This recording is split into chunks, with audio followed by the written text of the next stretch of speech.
another little trot.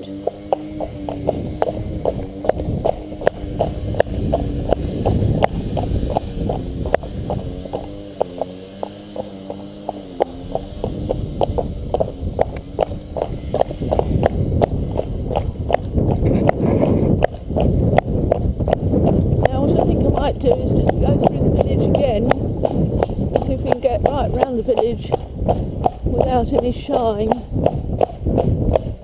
See, this is what's so good for these horses, they're always seeing different things happening. Each day it's different, whereas the forest is always the same.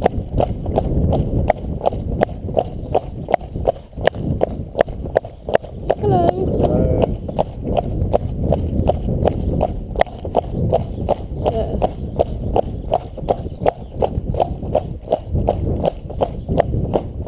Yeah, so I'm looking for this rhythm to stay the same wherever we're going, and he naturally steadies himself. Now this was a challenge for him. When he stepped off the path, he'd launch himself into the bushes, but now he can step off the path and whoa, and actually stop his body. Well, that's fantastic. Well, here's a car. Yes, it's like he couldn't stop his own forward movement. Right, we are going to trot down this hill. We've got new shoes on, so you shouldn't trip. I mean slide. And it's very good. I'm riding with mostly right leg. And every so often, if the shoulder's coming over, I just support it with the stick on his shoulder. Good boy. He's finding this quite difficult. He's doing his best.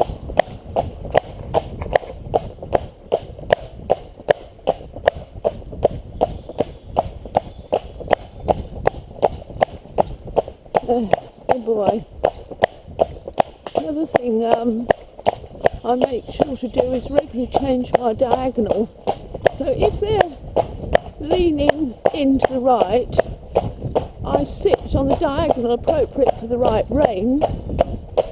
If they're moving out to the left, to the right, if they're moving the other way, I change my diagonal, which I've just done. So I can regulate the forehand just by virtue of what diagonal I'm on. Now, I don't actually think I explained that very well.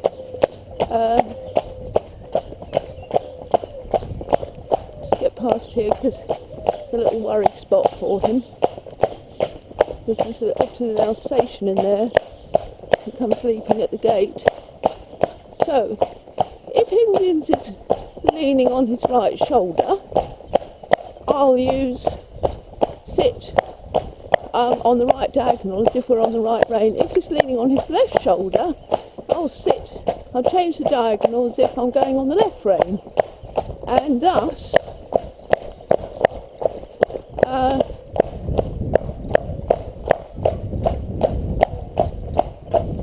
morning.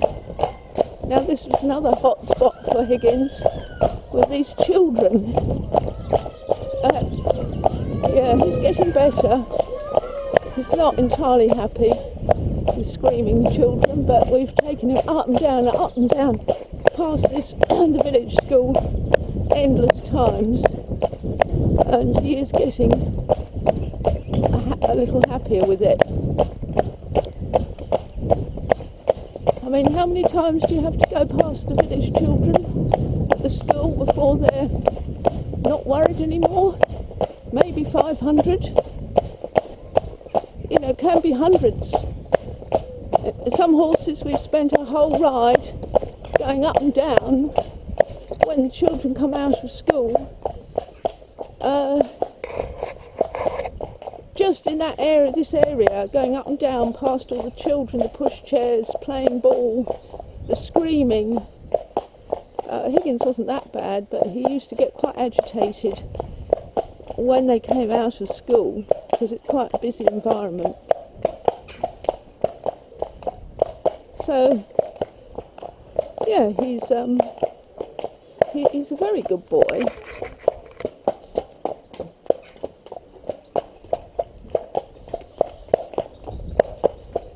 There's little things like people coming out of drives suddenly, you know, next to him and things. He still finds that difficult.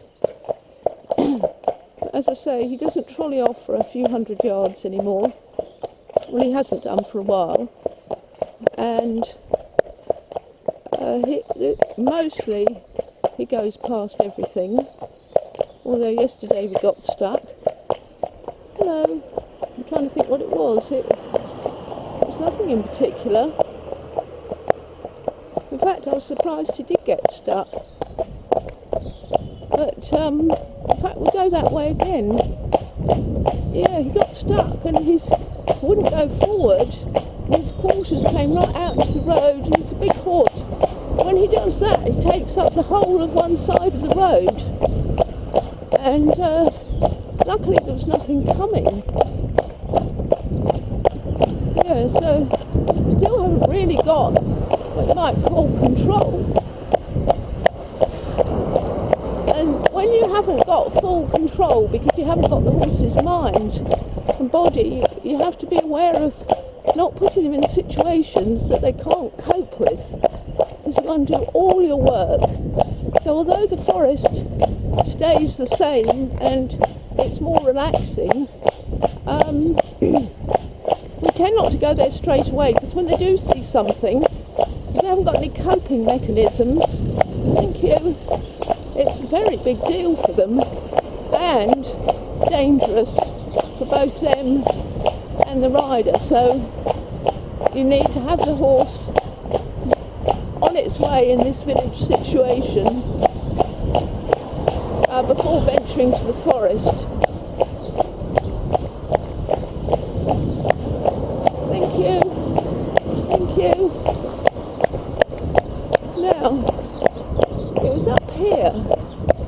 There is actually a little black dog in this house on the left, and sometimes that runs up and down the fence line, which would be interesting, but I don't think it's there today. Sometimes that makes the horses scurry off. Yeah, so we were coming up here the other day, and I don't really know what it was. There was nothing much. But yeah, he took a dislike to something, and he wanted to turn to the left, he wanted to leap to the right, and when he couldn't really do either, he then swung his horse out and went backwards across the road, this road.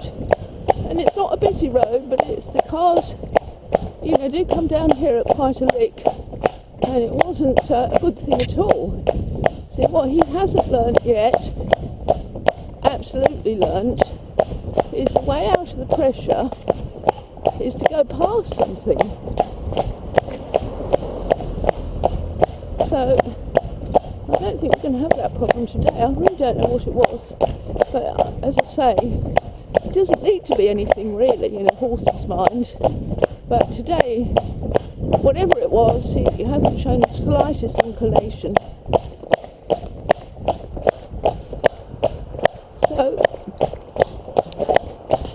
how long does it take them to realise that the way out of a situation is just to go forward? Well, little Lucky is, strangely enough, is well on the way to realising that. That's not to say he's doing it all the time, but he's realising it. And Higgins, after all these months, is only beginning to realise it. After all these months. And it's still not established, because if you saw anything to the left now, he would be inclined to jump into the middle of the road, and has done so on many occasions. Yeah, so horses don't realise by jumping at something on the left, they're endangering themselves to get severely injured by something on the other side of the road, but of course that's not the way they think.